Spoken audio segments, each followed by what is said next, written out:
vous souhaitons la bienvenue à la cathédrale Notre-Dame du Congo en ce 13e dimanche du temps ordinaire de l'année liturgique B. Par cette même occasion, nous allons élever nos prières pour demander à Dieu de bénir et de continuer à bénir notre pays qui vient de totaliser 64 ans depuis son accession à l'indépendance. À tous et à chacun, nous souhaitons bonne fête et joyeux anniversaire de l'indépendance. Chers frères et sœurs, la liturgie de ces jours nous recommande le partage, l'amour, le pardon comme mode de vie dans nos communautés chrétiennes ou dans notre société. Lèvons-nous pour accueillir la procession.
Amen. La paix soit avec vous.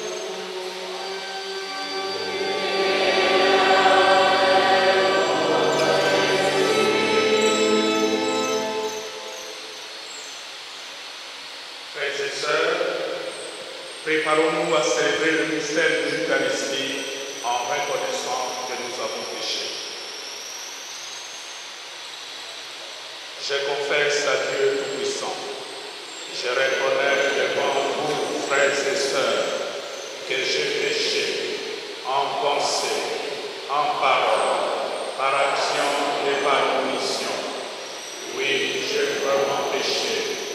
C'est pourquoi je supplie la bienheureuse Vierge Marie, les anges et tous les saints, et vous aussi, frères et sœurs, de prier pour moi, le Seigneur, notre Dieu. Que Dieu Tout-Puissant nous fasse miséricorde, qu'il nous pardonne nos péchés et nous conduise à la vie éternelle.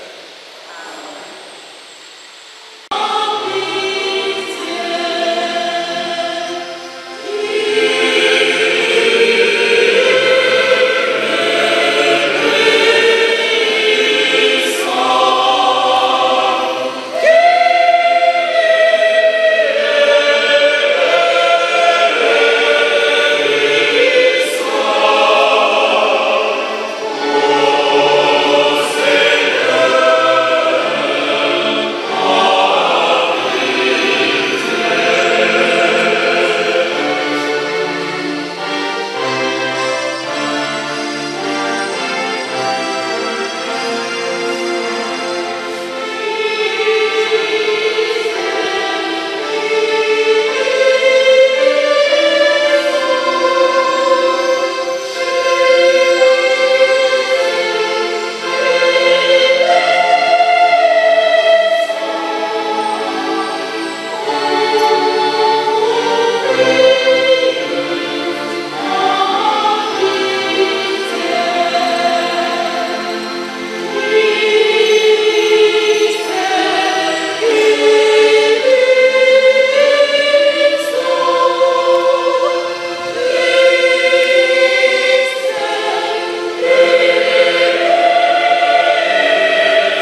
Dieu n'a pas fait la mort, il ne se réjouit pas de voir mourir les êtres vivants.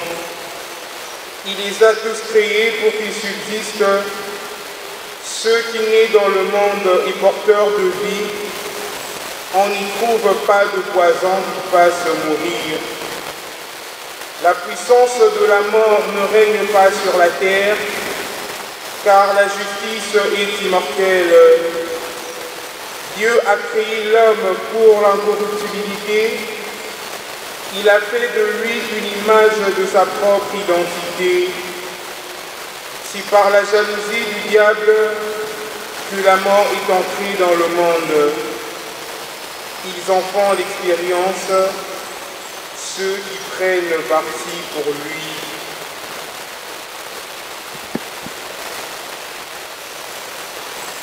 Parole du Seigneur.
balinga na makambo manso, na boyambi, na boteyi, na boyebi, na misala ndenge na ndenge, pe na bolingi bokolingaka biso, ebongi pe boleka bango na mosala mwa bosalisi babola.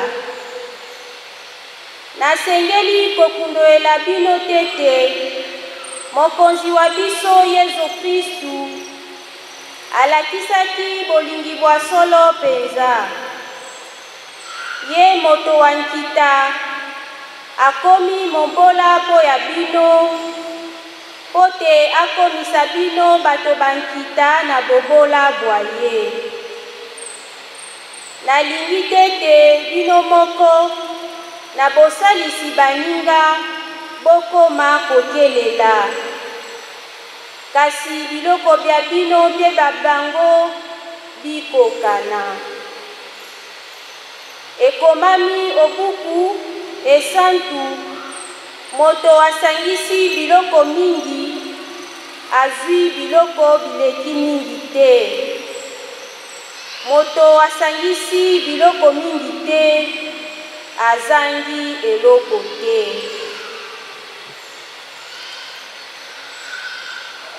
Bandeko liloba lya Nzambe wana.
Évangile de Jésus-Christ selon saint Marc.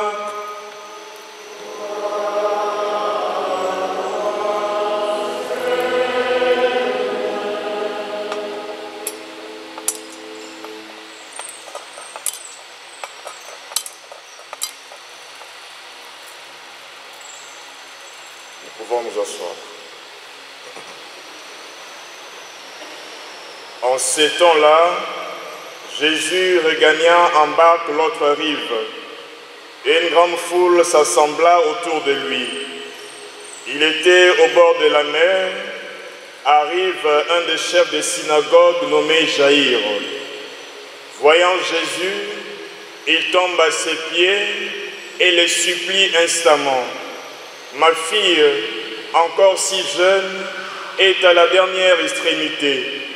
Viens lui imposer les mains pour qu'elle soit sauvée et qu'elle vive. » Jésus partit avec lui, et la foule qui le suivait était si nombreuse qu'elle l'écrasait. Or, une femme qui avait des pertes de sang depuis 12 ans, elle avait beaucoup souffert du traitement de nombreux médecins. Elle avait dépensé tous ses biens sans avoir la moindre amélioration. Au contraire, son état avait plutôt empiré. Cette femme donc, ayant appris ce qu'on disait de Jésus, vint par derrière dans la foule et toucha son vêtement. Elle se disait en effet, « Si je parviens à toucher seulement son vêtement, je serai sauvée. » À l'instant, l'hémorragie s'arrêta. Elle ressentit dans son corps qu'elle était guérie de son mal. Aussitôt, Jésus se rendit compte qu'une force était sortie de lui. Il se retourna dans la foule et demandait, « Qui a touché mes vêtements ?» Ses disciples lui répondirent, « Tu vois bien la foule qui t'écrase et tu demandes, « Qui m'a touché ?» Mais lui regardait tout autour pour voir celle qui avait fait cela. Alors la femme, saisie de crainte et toute tremblante, sachant ce qui lui était arrivé, vint se jeter à ses pieds et lui dit toute la vérité. Jésus lui dit alors, « Ma fille, ta foi t'a sauvée. Va en paix et sois guérie de ton mal. » Comme il parlait encore, des gens arrivent de la maison de Jaïr, le chef des synagogues, pour dire à celui-ci, « Ta fille vient de mourir. À quoi bon déranger encore le maître ?» Jésus, surprenant ces mots, dit au chef des synagogues, « Ne crains pas, crois seulement. » Il ne laissa personne l'accompagner, sauf Pierre, Jacques et Jean, les frères de Jacques. Ils arrivent à la maison du chef des synagogues. Jésus voit l'agitation et des gens qui pleurent et poussent de grands cris. Il entre et leur dit, « Pourquoi cette agitation et ces pleurs? L'enfant n'est pas morte, elle dort. » Mais on s'est moqué de lui. Alors il met tout le monde dehors et prend avec lui le père et la mère de l'enfant et ceux qui étaient avec lui. Puis il pénètre là où reposait l'enfant. Il saisit la main de l'enfant et lui dit, « Talita koum », ce qui signifie, « Jeune fille, je te l'ai dit, lève-toi. » Aussitôt la jeune fille s'éleva et s'est mise à marcher. Elle avait en effet 12 ans. Ils furent frappés d'une grande stupeur, et Jésus leur ordonna fermement de ne le faire savoir à personne, puis il leur dit de la faire manger.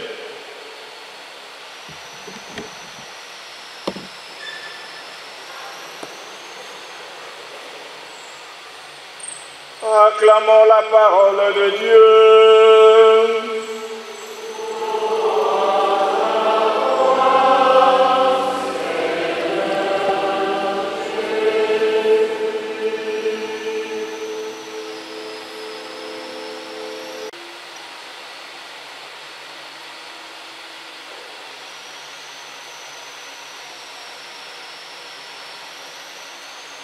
Chers frères et sœurs dans le Seigneur, C'est dans la méditation que nous nous retrouvons ici à la cathédrale Notre-Dame du Congo pour rendre grâce à Dieu à l'occasion du 64e anniversaire de l'accession de notre pays à la souveraineté tant nationale qu'internationale.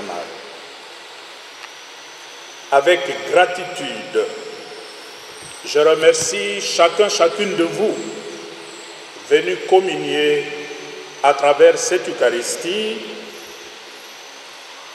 aux joies et aux espoirs, ainsi qu'aux peines, aux souffrances et angoisses de tout le peuple congolais. J'exprime en particulier ma proximité à toutes les populations de la partie est de notre patrie, mais aussi nos frères et sœurs de Kwamut et une partie de la province du Kwango, avec le phénomène Mobondo. Pas plus tard que le vendredi de la semaine passée, nous avons appris avec émoi la nouvelle que l'ennemi à l'Est continue à progresser et que la grande cité de Kanyabayonga est tombée entre leurs mains. Ce qui jette l'émoi dans la population et la crainte pour nous de ce que ces ennemis pourront faire demain. Le M23, avec Kanyabayonga sous contrôle, c'est l'autoroute vers la grande ville de Butembo. Et pour tous ceux qui connaissent un peu la géographie du milieu,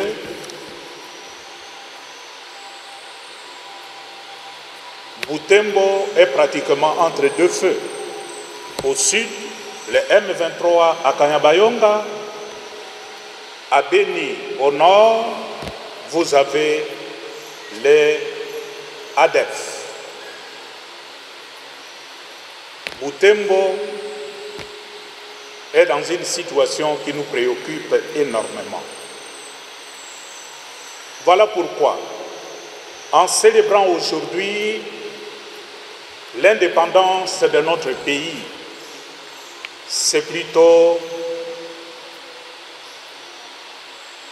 avec peine, avec souffrance, que ce pays que nous avons hérité il y a 64 ans, aujourd'hui, en célébrant son anniversaire, nous nous rendons compte qu'une partie importante de notre pays n'est plus sous notre contrôle, mais sous le contrôle de l'ennemi.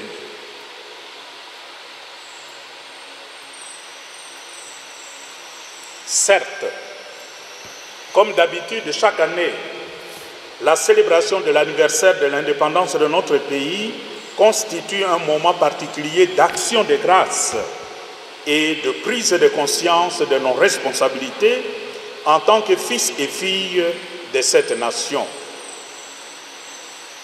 La coutume veut qu'à pareille circonstance, nous saluons à juste titre la mémoire de tous les vaillants compatriotes tombés à cause de cette lutte pour l'autodétermination et que nous rendions des hommages appuyés, mérités aux braves pères de l'indépendance.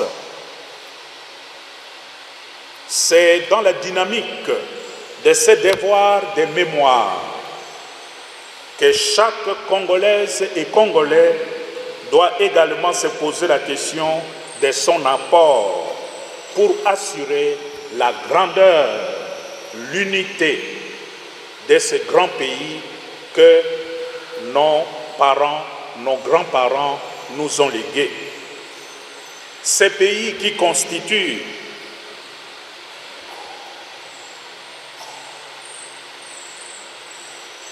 une source, un réservoir de minerais que le monde entier envie, mais qui continue à perdre le sang de ses fils et de ses filles chaque jour. Chaque jour qui passe, le sang du peuple congolais continue à couler.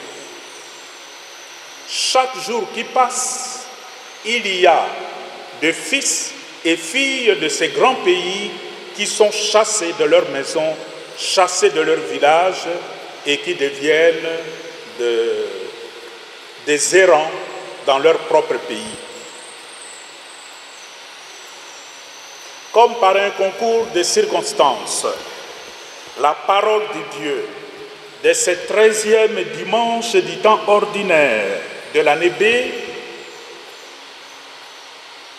que nous venons d'entendre se prête avec fruit à notre méditation sur l'événement de ce jour.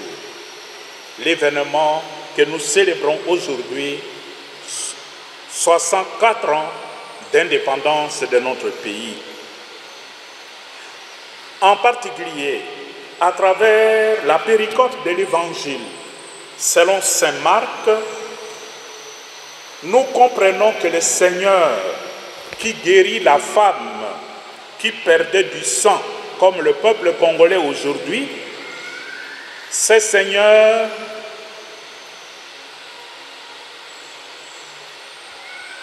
va sauver cette femme qui perdait du sang régulièrement, mais aussi dans le même évangile, notre Seigneur ramènera à la vie la fille de Jaïr, le commandant de la synagogue. Si le Seigneur a pu arrêter l'hémorragie de cette femme, si le Seigneur a pu relever de la mort la fille de Jaïr, il peut également réaliser ces merveilles pour notre nation, la République démocratique du Congo. Dans le cas de la femme qui perdait du sang, l'Évangile nous dit que cette femme souffrait de cette maladie depuis 12 ans. 12 ans de souffrance. La fille de Jaïr, que le Seigneur ressuscite, l'Évangile nous dit aussi, cette fille avait 12 ans. 12 ans.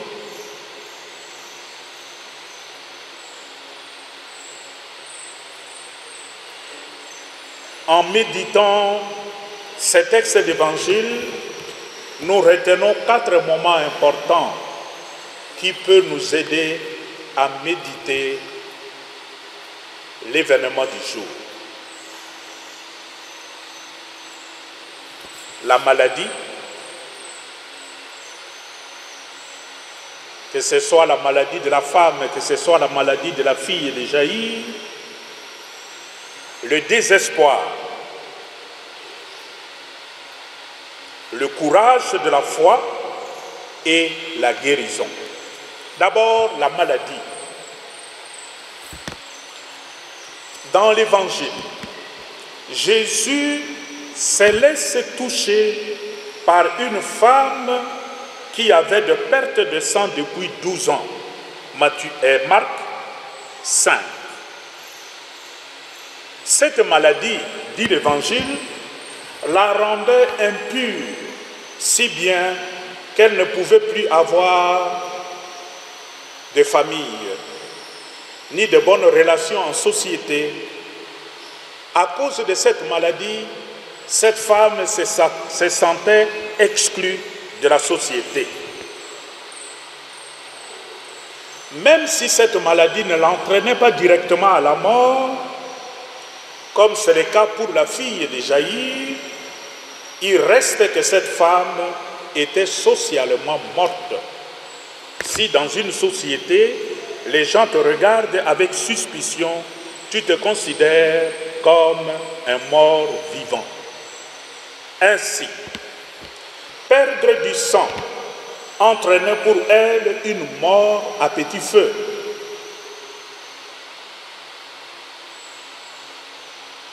La situation de cette femme. Et si nous regardons aujourd'hui la réalité de notre pays, on constate que ce sombre tableau de la situation de cette femme coïncide exactement avec celle de notre pays qui perd du sang, le sang de ses fils, le sang de ses filles, non seulement depuis 12 ans, mais depuis au moins 30 ans. Que le sang du peuple congolais continue à couler. Il en est de même de la maladie de notre pays qui nous fait perdre du sang. Or, comme l'affirme le livre de la sagesse, Dieu a créé l'homme, non pas pour la mort, mais pour l'immortalité, et Dieu a fait de lui une image de sa propre identité. Sagesse 2, 23. Dieu n'a pas créé l'homme pour la mort. Dieu nous a créés pour la vie.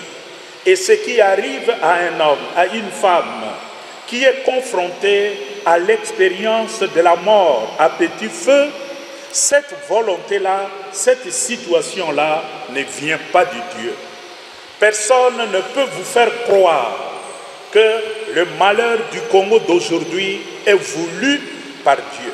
Dieu ne veut la mort de personne. Cette image configure la dignité de la personne humaine voulue depuis les origines par le Créateur. Voilà pourquoi toute culture de la guerre, toute culture de la mort demeure contraire au projet même de Dieu.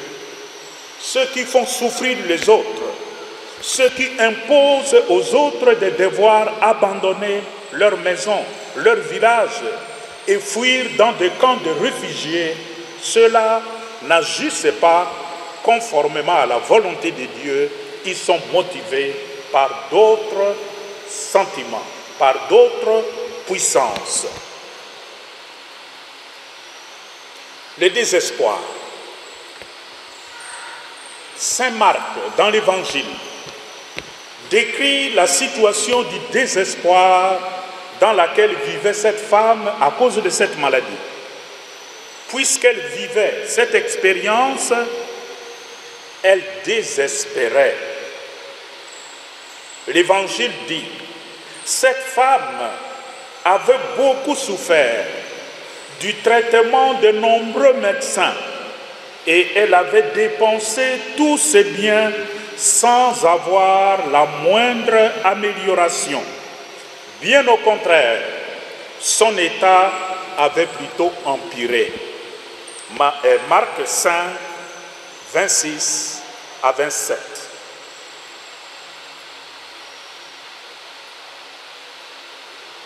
Remarquons qu'en plus de la très longue durée de sa maladie, 12 ans, le désespoir se manifeste également dans l'échec de moyens uniquement humains et dans l'aggravation de la maladie.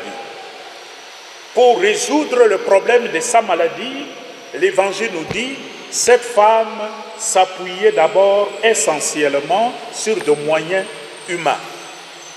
Elle a fait le tour de tout le médecin, de la Judée, de la Samarie et même de la Galilée, sans résultat.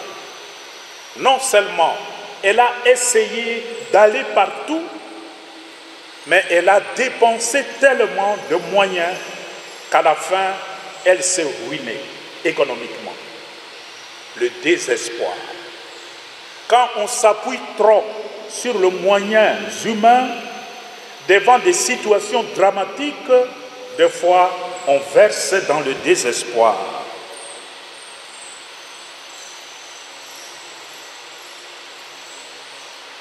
Si nous regardons la réalité de notre pays aujourd'hui, beaucoup de nos concitoyens semblent avoir perdu tout espoir de paix et de bonheur après 30 ans de guerre et conflits et devant l'échec cuisant de la communauté internationale à restaurer la paix dans l'est de notre pays.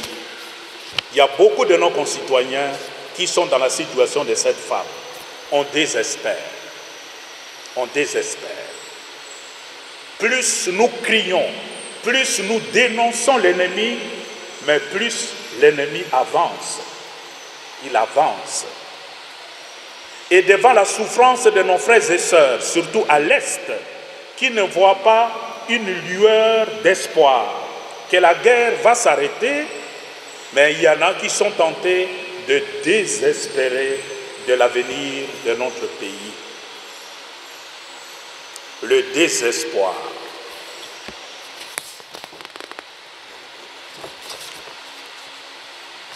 Et si nous cédons au désespoir, nous faisons les lits de l'ennemi. Voilà pourquoi le troisième élément de notre méditation d'aujourd'hui, c'est le courage de la foi. Nous n'allons pas résoudre le problème de nos maladies, de la mort qui pointe à l'horizon, comme ce qui se trame contre notre nation, la République démocratique du Congo, rien qu'avec nos moyens humains, comme cette femme avait essayé. Mais il y a aussi le courage de la foi qui peut nous aider à aller de l'avant et à tenir bon. Et c'est toujours cette femme qui nous donne la leçon aujourd'hui. Malgré la tentation au désespoir, 12 ans qu'elle souffre, elle a essayé tout le médecin. Elle a ruiné toute son économie. Aucun résultat. Bien au contraire, la maladie continue à s'aggraver. Cette femme s'est dit, à un certain moment, elle s'est dit, étant donné que Jésus-Christ est à ma portée, elle a entendu que le Fils de l'homme était de passage. Elle s'est dit en elle-même, si je parviens à toucher seulement son vêtement, je serai sauvé. Il existe en effet un lien direct entre la faiblesse de l'État et le pillage systématique de nos ressources naturelles. Ainsi, les puissances prédatrices de nos richesses affaiblissent nos dirigeants par l'entretien d'une vaste machine de corruption, de détournement, de complicité et amollissent les populations en créant des guerres qui causent de millions de déplacés. Restaurer l'autorité de l'État suppose principalement que chaque Congolais et Congolaise s'engage dans ce processus de guérison par la vertu, les valeurs. Nous devons entretenir les valeurs. Que Dieu, notre Père, accorde à la nation congolaise le don de la paix, qu'il console les familles meurtries et nous donne de travailler au relèvement de ce riche et ce beau pays qu'est la République démocratique du Congo. Amen. Amen.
je vais parler un peu de Goma. À Goma, avec l'état de siège, nous sommes dirigés par les militaires. À 18 h, une moto ne doit plus circuler. Les taxis-motos travaillent du matin jusqu'à 18 h. Après 18 h, vous trouverez les soldats un peu partout dans les avenues en train de chercher les motos qui circulent encore. Si vous avez la malchance de les rencontrer, ils prennent tout ce que vous possédez. En plus de l'agression par le M23, les soldats qui sont venus pour chercher les criminels, eux-mêmes deviennent des éléments très dangereux dans les quartiers comme Katoi, Ndosho, pour ceux et celles qui connaissent Goma. L'état de siège ne corrige rien, mais étouffe le nez et ferme la bouche de la population. Il bloque tout. Pas de marche, même pacifique, sinon on tire sur vous, sans peur.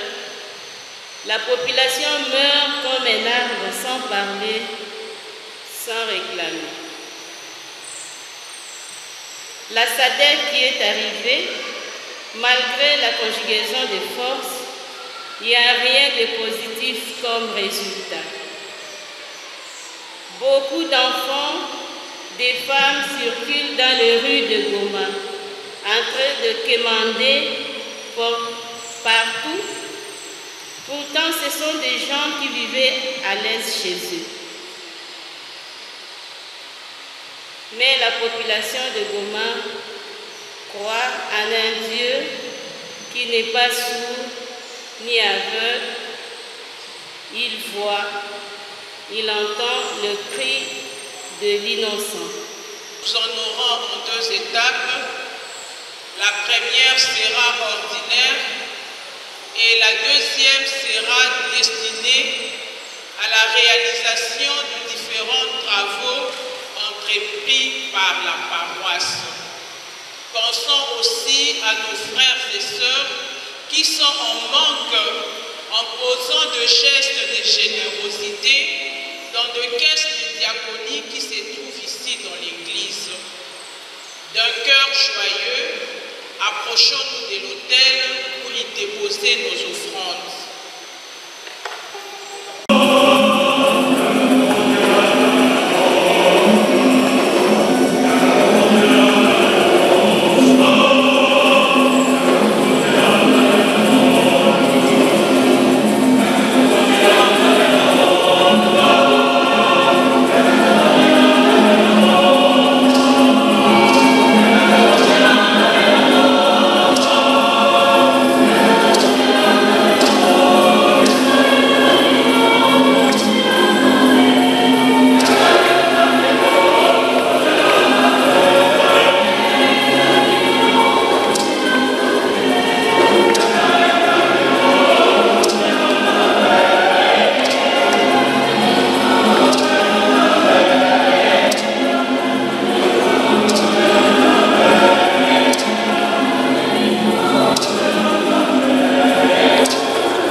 tous ceux et celles qui espèrent en ton nom aient part au sacrifice de ton Fils, Jésus-Christ, notre Seigneur.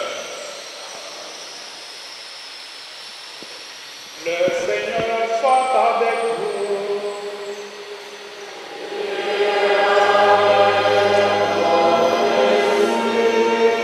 Élevons notre cœur.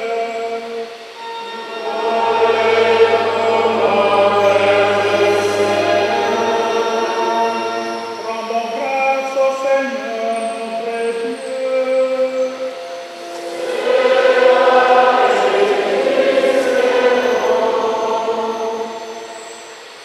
Vraiment, il est juste, il est bon, pour ta gloire et notre salut, de t'offrir notre action de grâce toujours et en tout lieu. Seigneur, Père très saint, Dieu éternel et tout-puissant, par le Christ notre Seigneur. Par sa naissance, il a renouvelé la condition humaine destinée à vieillir. Par sa passion, il a effacé nos fautes. Par sa résurrection d'entre les morts, il a donné accès à la vie éternelle. Et par son ascension auprès de toi, notre Père, il a ouvert les portes du ciel.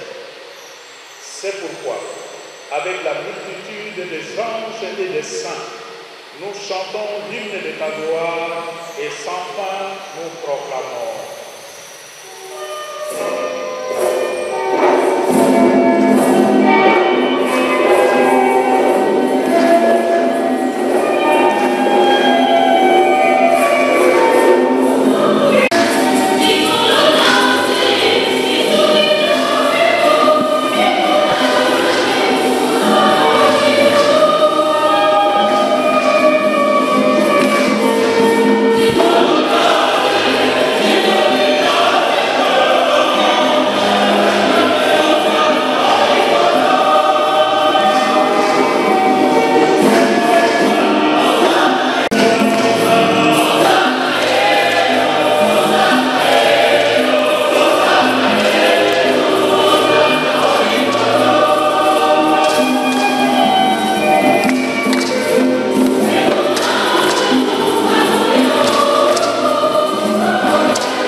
De même, après le repas, il prit la coupe.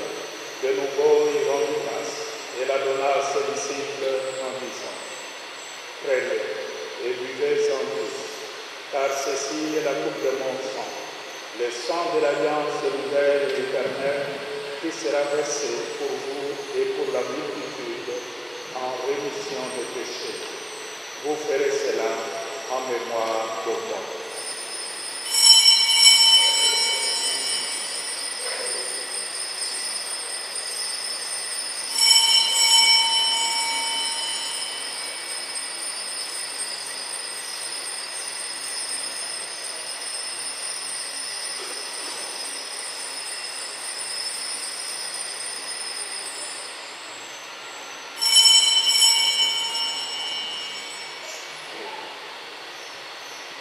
Il est donc le mystère de la foi.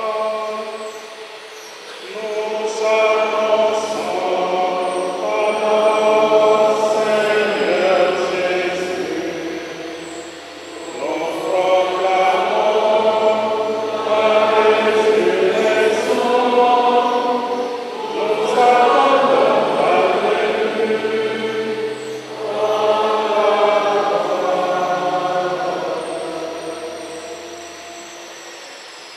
En faisant ainsi mémoire de la mort et de la résurrection de ton Fils, nous t'offrons, Seigneur, le pain de la vie et la coupe du salut, et nous te rendons grâce, car tu nous as estimés dignes de nous tenir devant toi pour te servir. Humblement, nous te demandons qu'en ayant part au corps et au sang du Christ, nous soyons rassemblés par l'Esprit Saint en un seul corps.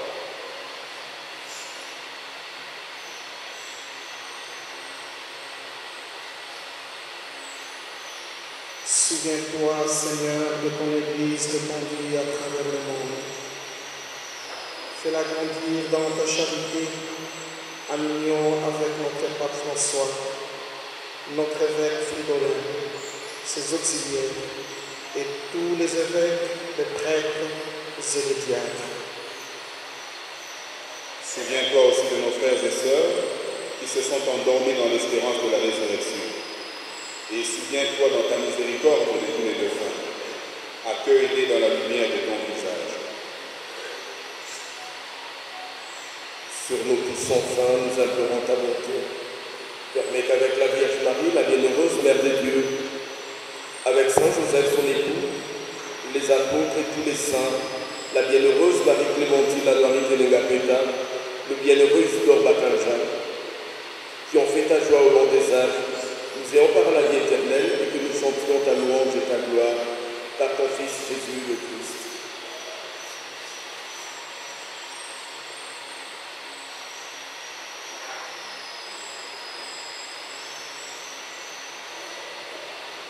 Par lui, avec lui et en lui.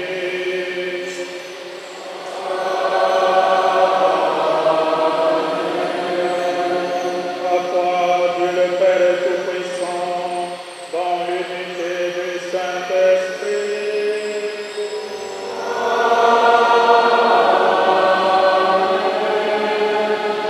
Tout honneur et toute gloire pour le siècle des siècles.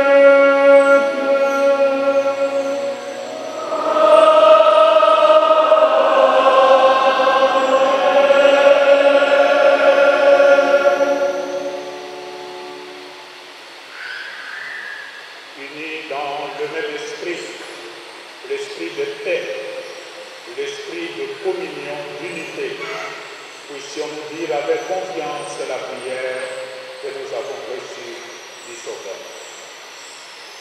Notre Père, qui es aux cieux, que ton nom soit sanctifié, que ton règne vienne, que ta volonté soit faite sur la terre comme au ciel. Donne-nous aujourd'hui notre pain de ce jour. Pardonne-nous nos offenses, comme nous pardonnons aussi à ceux qui nous ont offensés. Et ne nous laisse pas entrer en tentation, mais délivre-nous du mal. Délivre-nous de tout mal, Seigneur, et donne la paix à notre temps. Donne la paix à notre pays, la République démocratique du Congo, qui souffre. Soutenus par ta miséricorde, nous serons libérés de tout péché, à l'abri de toute épreuve. Nous qui attendons que se réalise cette bienheureuse espérance, l'avènement de Jésus-Christ, notre Sauveur.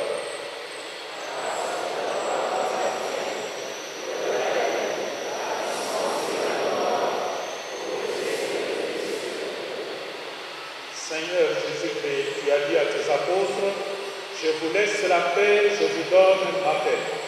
Ne regarde pas nos péchés, mais la foi de ton Église.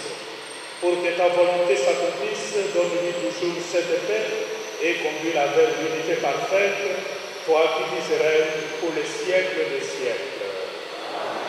Que la paix du Seigneur soit toujours avec vous Dans la charité du Christ, donnez-vous la paix.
Voici l'agneau de Dieu. Voici celui qui enlève le péché du monde. Heureux les invités au repas de noces de l'agneau. Seigneur, je ne suis pas digne de te recevoir, mais dis seulement une parole et je serai guéri.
Prions le Seigneur.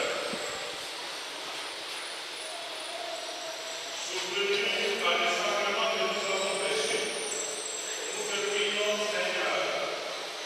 Souviens-toi toujours de notre patrie, la République démocratique du Congo, afin que, vivant dans une concorde fraternelle, tous ses habitants discernent la patrie nouvelle, où ils vivront rassemblés à jamais. Par Jésus-Christ, ton Fils, notre Seigneur, qui vient avec toi et le Saint-Esprit, Dieu pour les siècles des siècles.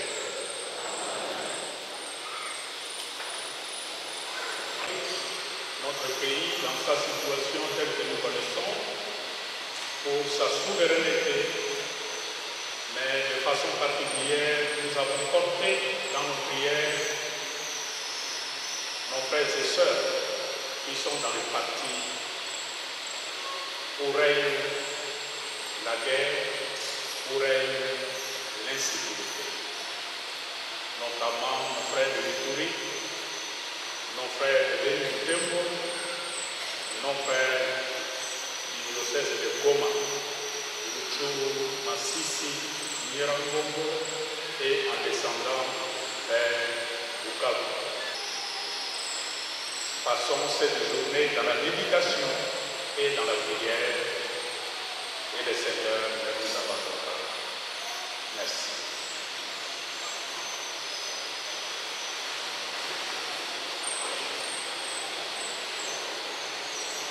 Le Seigneur soit avec vous.